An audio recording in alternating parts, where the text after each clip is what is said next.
నమస్కారం. ముందు నుంచి వాల్మీకి బోయల పట్ల కాంగ్రెస్ పార్టీకి ప్రత్యేకమైన అభిమానం, ప్రత్యేకమైన కార్యాచరణ కాంగ్రెస్ పార్టీ ఉన్నప్పుడే అమలు జరిగింది. కర్ణాటక రాష్ట్రంలో ఈరోజు మీరు రిజర్వేషన్లు ఉన్నా అవి కాంగ్రెస్ పార్టీ ఇచ్చిన రిజర్వేషనే. ఇవాళ తెలంగాణ రాష్ట్రంలో కూడా ముఖ్యంగా ఓబీసీ మేనిఫెస్టో మొత్తం మా మిత్రుడు పొన్నం ప్రభాకర్ గారు అందరి తరఫున విజ్ఞప్తులు తీసుకొని చాలా వరకు మొన్న మంత్రివర్గ సమావేశంలోనే నిర్ణయాలు తీసుకున్నాం. ఇంకా కొన్ని నిర్ణయాలు తీసుకోవాల్సినవి ఉన్నాయి.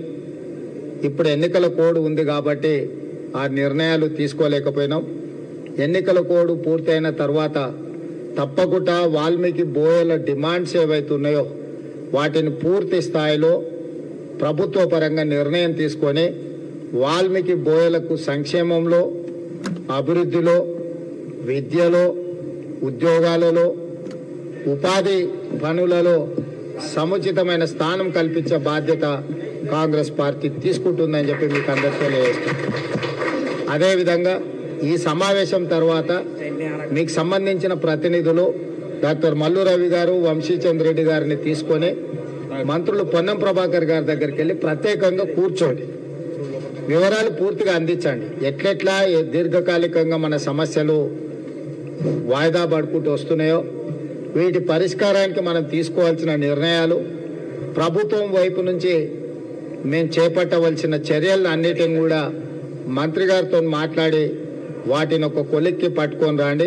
నాకు ముందు నుంచి కూడా గద్వాల, అలంపూర్ ప్రాంతంలో ఉండే బోయలు వాళ్ళ కుటుంబాలతో, గట్టుభీము నుంచి మొదలు పెడితే కుటుంబాల అందరితో కూడా నాకు సత్సంబంధాలు ఉన్నాయి. వనపర్తిలో కూడా చాలామంది నేను చదువుకున్నది కూడా మీకు తెలుసు, బోయ మచాన వాళ్ళ ఇంట్లోనే ఉండే మీకు తెలుసు. నాకు మీ సమస్యల పట్ల అవగాహన ఉన్నది. మీ సమస్యల్ని పరిష్కరించాలన్న సానుభూతి, ఆలోచన కూడా ప్రభుత్వానికి ఉన్నది. అయితే ఇక మీరు వాళ్ళను వీళ్ళను అటువైపు ఇటువైపు చూడకుండా 100% కాంగ్రెస్ పార్టీతో మీరు ఉండండి.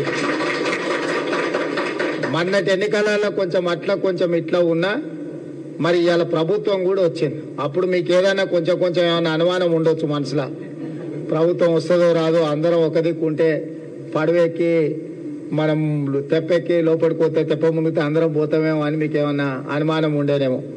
ఇవాళ స్పష్టంగా మన ప్రభుత్వం వచ్చింది. 100 రోజుల్లో ఒక మంచి పరిపాలన మనం అందించినాం.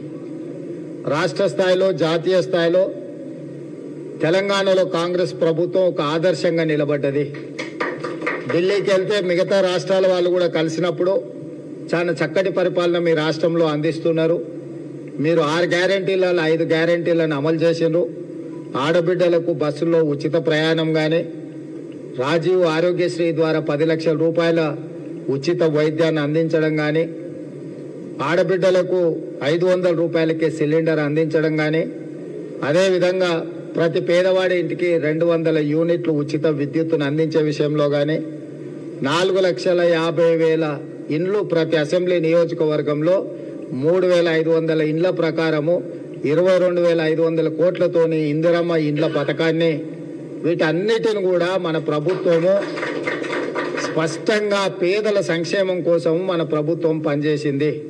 ఇదే కాకుండా 3 నెలల 30,000 ప్రభుత్వ ఉద్యోగాలు ఇచ్చి నిరుద్యోగ యువకులకు ప్రభుత్వము ఒక సంపూర్ణమైన విశ్వాసం, ఈ ప్రభుత్వం మాది, మా కోసమే ప్రభుత్వం పనిచేస్తుంది, మా కోసమే ప్రభుత్వం ఆలోచన చేస్తుంది అని చెప్పి ఈరోజు మన ప్రభుత్వం అన్ని కార్యాచరణలు తీసుకున్నాం.